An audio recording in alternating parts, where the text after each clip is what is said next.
Have you ever caught something out of the corner of your eye that sent chills down your spine?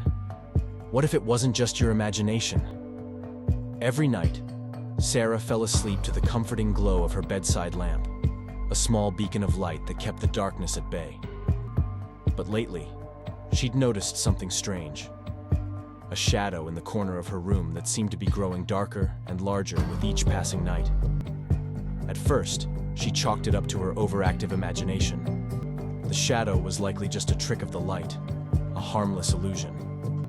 But it was hard to shake the feeling that something was wrong, especially when the shadow began to take on a more defined shape, an outline that looked disturbingly human. One night, Sarah woke up in the middle of the night, her heart pounding for no apparent reason. The room was eerily silent, the kind of quiet that makes you strain to hear anything at all. She glanced over at the corner where the shadow usually lingered, and her breath caught in her throat. The shadow had moved. It was no longer confined to the corner. It stood at the foot of her bed, tall and ominous, a figure that seemed to absorb all the light around it. She could make out the faint outline of arms, legs, and a head, but no face, just a void of darkness. Paralyzed with fear, Sarah tried to convince herself it was still just a shadow, that it couldn't hurt her. But then, the figure stepped forward. It didn't move like a person.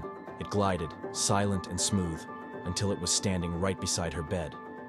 Sarah wanted to scream, to run, but her body refused to obey. The shadow leaned in closer, and she could feel the cold radiating off of it, as if it were draining the warmth from the room. And then, it spoke, not with words, but with a chilling presence that filled her mind, a thought that wasn't her own. "I've been waiting for you." With that, the shadow vanished, leaving the room cold and empty. Sarah bolted upright, gasping for air, her heart racing. She flicked on every light in the room, but the shadow was gone. Yet, the cold lingered, and the sense of being watched didn't fade.